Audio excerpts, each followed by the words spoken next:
You wouldn't like him when he's angry. You wouldn't like him when he's calm, or sad, or really showing any emotion. You probably won't like him at all because he's in a really mediocre film called The Incredible Hulk, but I'm still going to talk about it because my name is Burke and I'm rewatching the entire Marvel Infinity Saga from Iron Man to Endgame to see if it still holds up. I'll be going through each film in the franchise, discussing its plot, its characters, and its world building, and then ranking it here on my tier list. At the end, I will look back at the entire saga as a whole and see if this storytelling experiment was really worth all the hype and money that we gave it as it was coming out. If that sounds good to you, we're going to go ahead and get into it, and thank you for watching. So, it was brought up to me in my Iron Man video that Far From Home, the second Spider Man movie, is technically part of the Infinity Saga.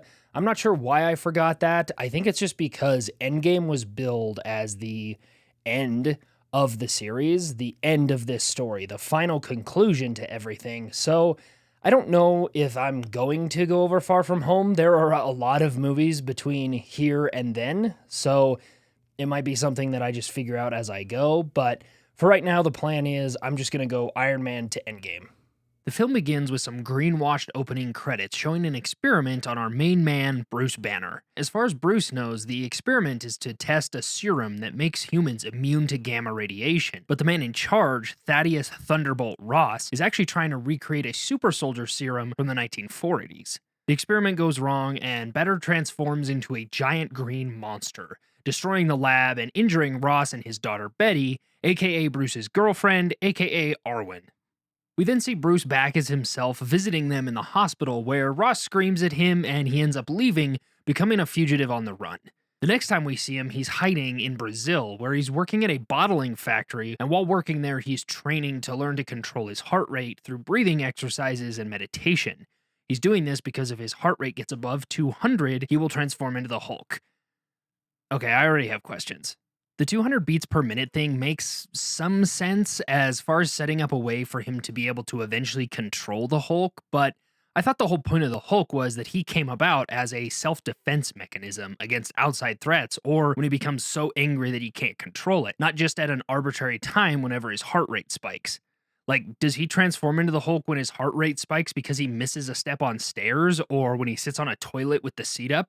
Every guy knows what I'm talking about. You've had that heart attack, and it's made you realize that maybe you should put the seat down for your wife for a reason. Anyway, in addition to working on the heart rate control, he's also doing experiments with his blood and communicating with someone called Mr. Blue, who he's sending the blood to help him try to create a cure for his condition. We just got a letter. We just got a letter. We just got a letter. Wonder who it's from. But Blue's Clues needs more time to work on it, so he continues to work at the factory. And one day he's there, and he gets a significant cut on his hand, and the blood drops onto a conveyor belt of bottles below him.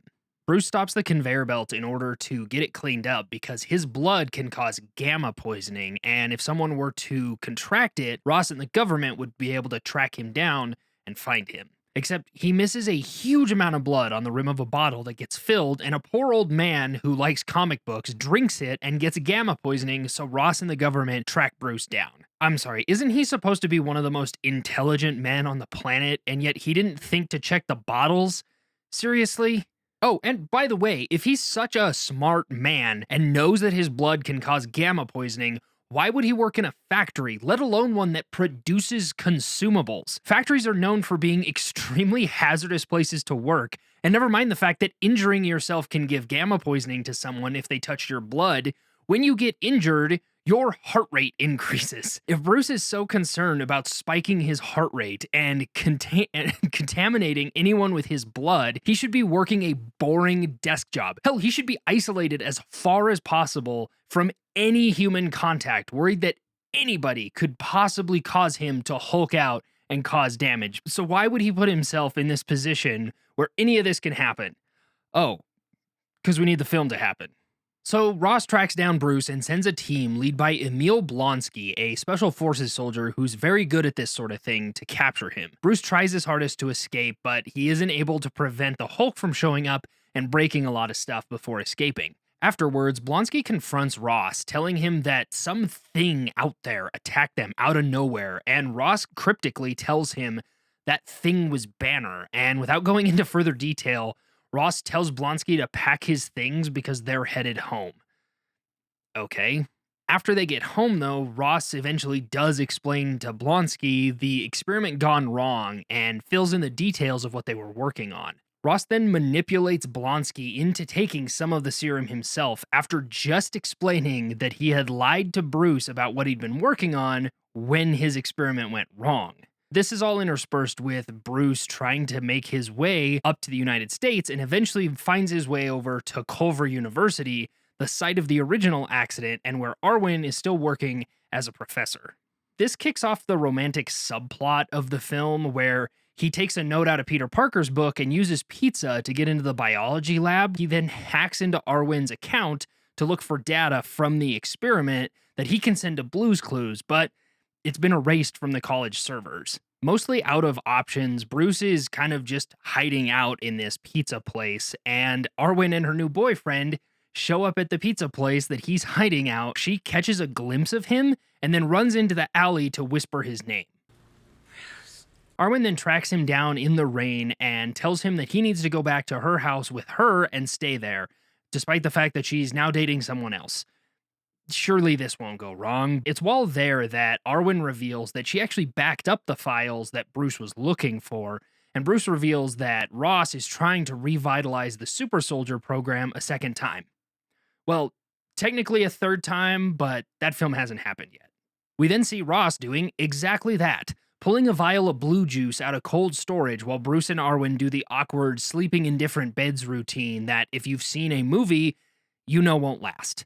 Blonsky is then brought in by Ross and given 2 shots of blue juice in the neck, ow, and 1 shot in the back, double ow. The next day, Bruce and Arwen are at the college when suddenly, literally out of nowhere, Humvees and soldiers led by Blonsky show up and try to capture Bruce. Bruce then does the gross thing that you do when you don't want TSA to catch you before being locked in a hallway between 2 buildings. The soldiers launch tear gas into the hallway, which Bruce fights against the Hulk before seeing a soldier tackle Arwen, causing him to transform and break out of the walkway. We then get a bunch of dolly zooms before seeing the Hulk in full, sweaty green. Well, I was going to say glory, but I don't know. It just feels wrong. After the Hulk takes out a couple of Humvees, Blonsky hits Hulk with several 40mm grenades, does some acrobatics, showing off his increased speed and agility before running away, and he's almost caught before Ross hits the Hulk with a special sonic cannon that almost incapacitates him, but he destroys them by throwing giant hunks of metal at them. Blonsky then tries to take him out with an M16, which obviously doesn't work if 40mm grenades don't work, before he goes up to the Hulk and starts taunting him, and then he is then ragdoll kicked into a tree, so he's probably dead. A gunship then shows up and tries to kill Hulk, but he takes it out, again with another giant piece of metal before it crashes and explodes. We then get some genuinely good acting from William Hurt, who plays Ross, in thinking that his daughter has just been killed. But it's revealed that the Hulk saved her. He then runs off, taking Arwen with him, and they become fugitives hiding out. They're holed up in a hotel room where they eventually do what these kind of romances do and start getting it on, except Bruce's watch goes off, warning him about his heart rate, effectively making the Hulk a giant green cockblock. Cut to a military hospital where Blonsky has made a full recovery and tells Ross he's ready for round 3. He actually looks better this time than he did earlier in the film. Might be a makeup or a lighting thing, I don't know. Meanwhile, Bruce and Arwen are going through all the stuff that they need to get rid of so they can't be tracked, and they realize that they don't have enough money to get where they need to go, so Arwen tells him that she can sell her mother's necklace that was previously not set up at all. This comes out of nowhere as an option. We then get mention from Ross that S.H.I.E.L.D. is tracking the names of Mr. Blue and Mr. Green for any correspondence Bruce is trying to send out, which is mighty convenient because that's exactly what Bruce is doing at this very moment, while Blonsky is undergoing additional injections.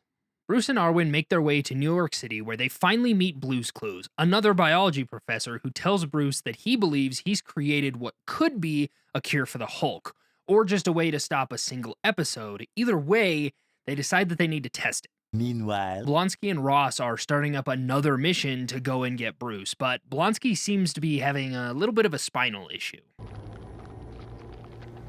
Blue's Clues and Arwen then strap Bruce onto a table, hook him up to a dialysis machine to give him the antidote, and then shock the hell out of him where he starts to transform, and Arwen climbs on top of him and starts trying to calm him down, while Blue's Clues administers the antidote, and it actually works. Blue's Clues then rants about how incredible it was what he just witnessed and rants about why he thinks Bruce is able to survive. He then shows Bruce a giant storehouse of his blood, which Blue's Clues was able to synthesize from Bruce's sample, and tells him all the incredible medical advances that they could make. Bruce isn't buying it and says that it all needs to be destroyed because Ross wants to make it in as a weapon. While they argue about what to do with the blood, Blonsky and Ross's team show up and tranquilize Bruce, finally capturing their target, and Ross tells Bruce that if they fully cured the Hulk, Ross will throw him in prison for the rest of his life. Which seems a little vindictive. Guy's just trying to fix himself.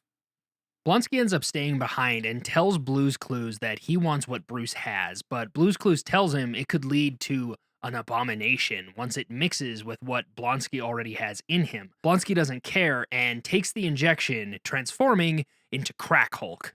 Crack Hulk starts destroying cars and lighting things on fire in search of a crack house. I want some crack! Police and military try to stop him, eventually launching a missile at him, which he catches and does nothing.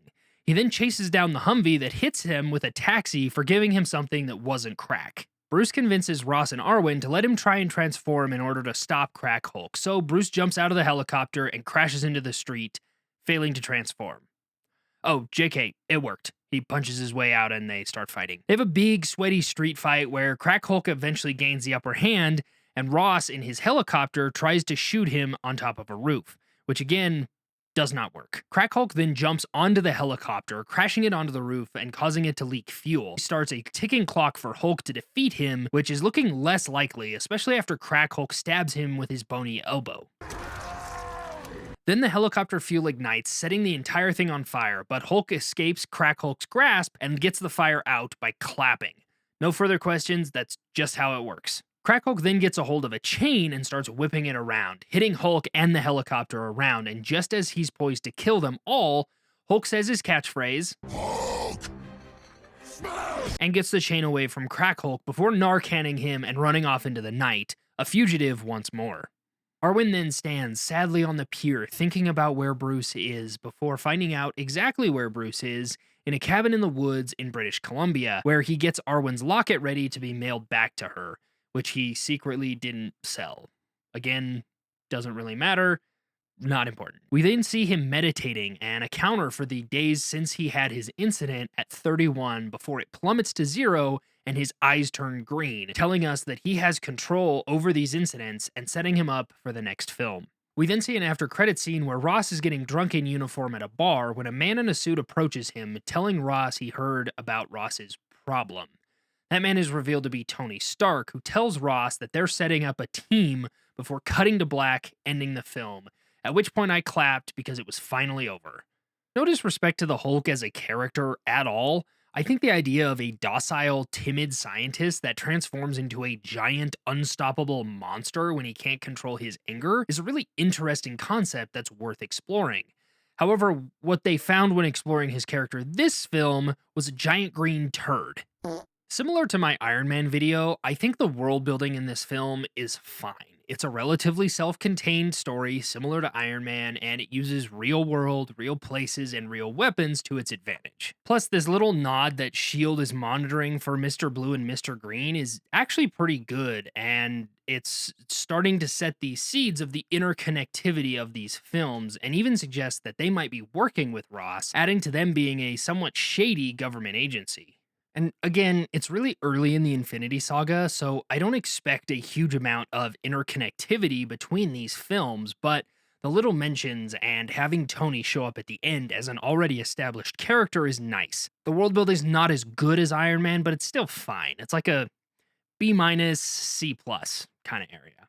If I were to talk about this plot in the most basic terms, it's a story of a man on the run from a government that wants to weaponize a power he has and that he views as a curse, all while trying to find a cure before ultimately realizing that if used correctly, this power is not a curse. And that's fine. That's a story that could have some promise, but it's how you flesh it out that makes it a good story, and this film does not do that well.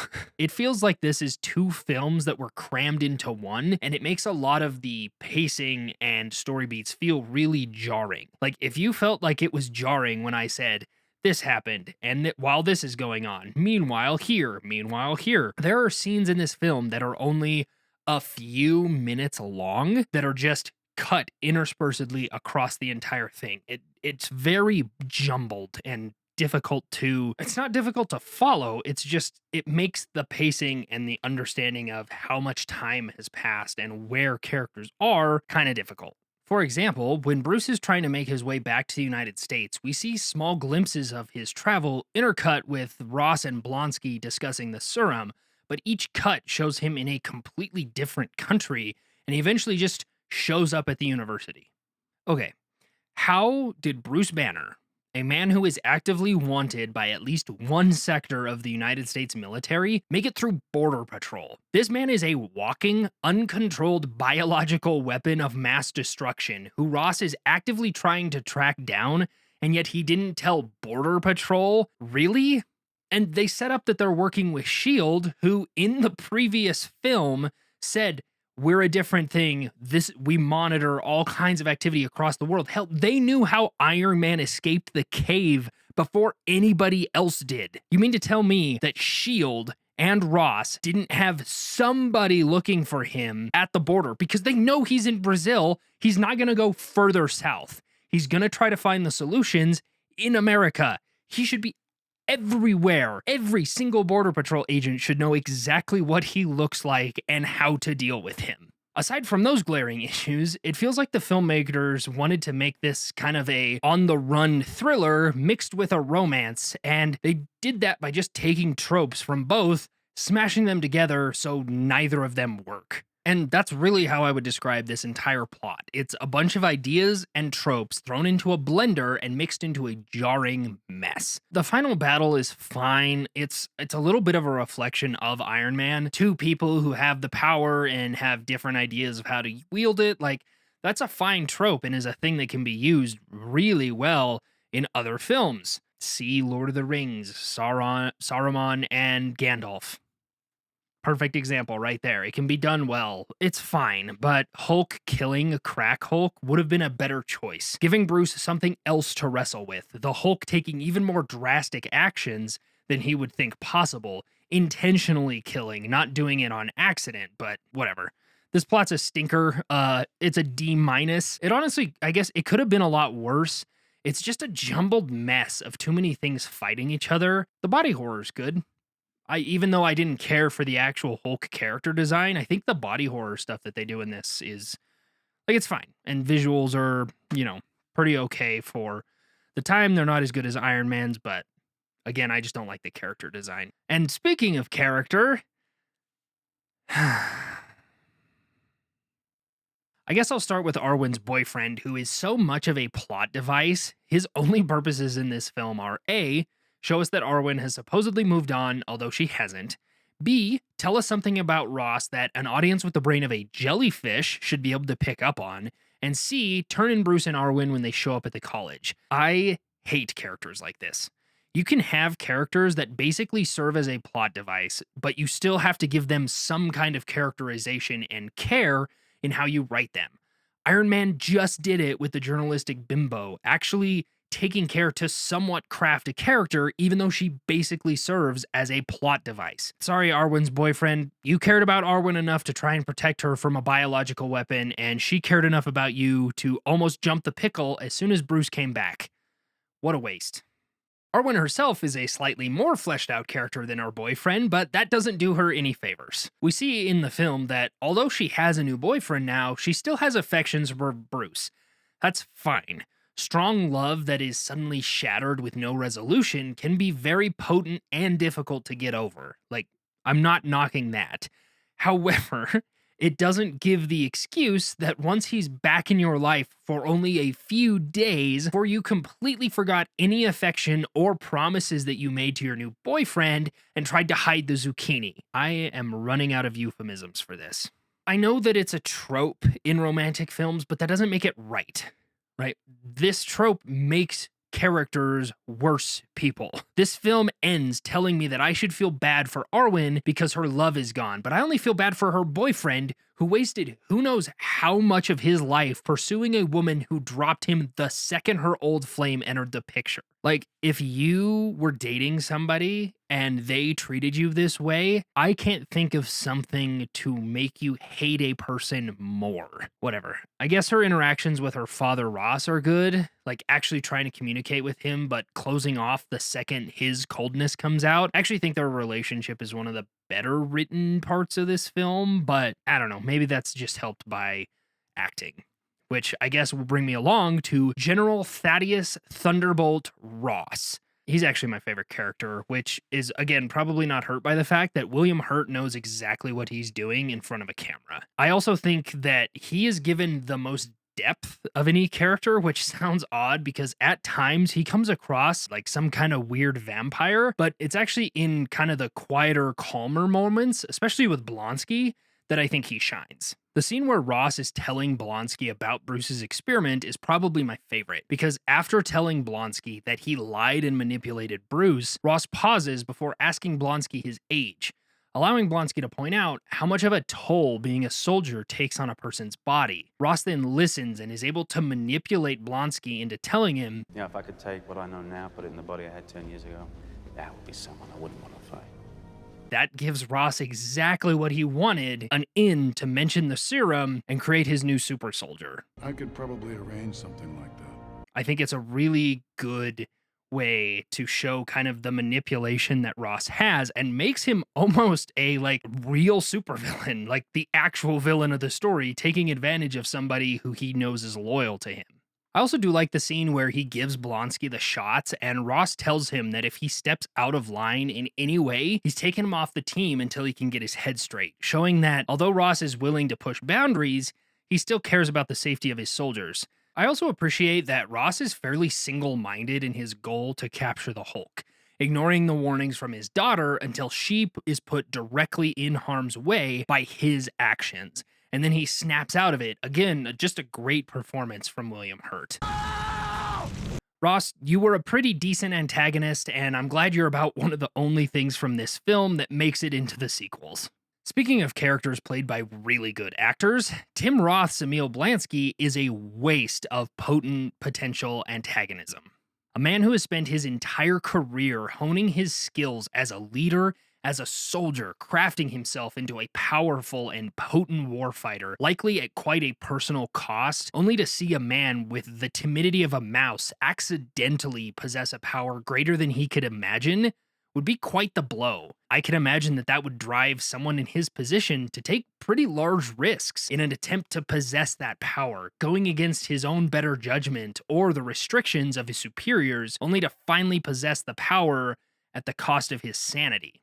That is a way better description than what we got. We go from the cool and collected leader facing a force he can't defeat and trying his best to do so with the knowledge he has, to maniacally forcing Blue's Clues to inject him in only a handful of scenes. His sanity snaps so fast in this film. We could have completely cut the romantic side plot in favor of more screen time with Blonsky to further develop both his desire for power, his disappointment in the lack of it, and his eventual slipping sanity. We could have even had Blonsky getting pulled from the mission by Ross because of what's going on in his sanity slipping, only for Blonsky to force the doctor to give him more serum. He then shows up after the operation and forces Blue's Clues to inject him with Bruce's blood. That would have been better. Again, Tim Roth does great with what he's given, but what he's given is just not great. And it makes me wonder, again, with how choppily edited this film is, if there was more to him there and there was more time to see his sanity slipping, but we just didn't get that because of how it's edited and the pacing. But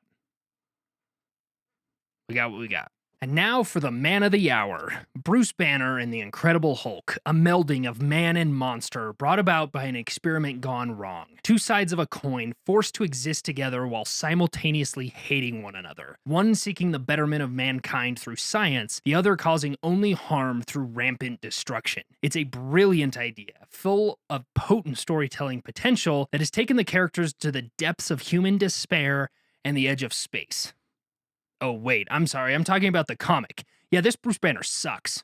I mentioned it earlier because it's probably the thing that bothers me the most about him as a character. It astounds me that he is supposed to be a brilliant man, yet he is working in a factory that creates and produces things for human consumption, knowing that a drop of his blood has the potential to kill someone through gamma poisoning. And it wouldn't bother me if not for the fact that the film ends with him doing what I suggested at the beginning, hiding out and learning to deal with this, which honestly, the idea of this film taking place right after the experiment and him trying to come to grips both psychologically and physically with what's going on would have made a way better movie.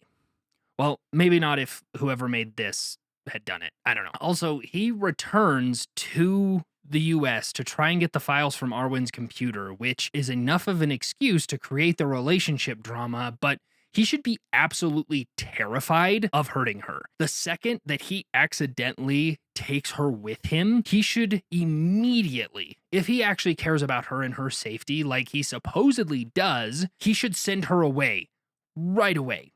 Honestly, he should be more wanted at the end of this film than at the beginning, and the governments of several nations should be trying to hold him accountable for the damage and death he caused, and that should weigh on him too, but he seems overjoyed that he can control it now and wants to. I have a lot more that I could say about this film and these characters, but honestly, I don't really know that any of it matters because this film is such a non entity moving forward, aside from a couple of quick throwaway lines and some background footage, and again, the character of Ross, nothing from this film matters moving forward. So I'm tempted to put it in like a non applicable category, but it seems like setting a weird precedent for the rest of them. So this movie's a D. Like, this is not a good film. It could have been way worse, but yeah, no, it's a D. Again, I might change my mind on that later, but it's not as bad as it could have been. Again, and especially when it comes to like world building and thinking about characters moving forward and interconnecting with the world, it doesn't really have much to do because it's the second film. So I think as I move forward, I will judge a lot of the other films more harshly based on how they do those things, just because that's kind of what's expected as time goes on. So yeah, I think it's a D. This was kind of a stinker of a film. Hopefully, Iron Man 2 does a lot better. Yeah, I thank you for watching. Thanks for being here. Let me know what you thought of this film and my critiques down below, and I'll see you in the next one. The end. Oh man, I didn't even talk about Blue's Clues as a character. Oh well.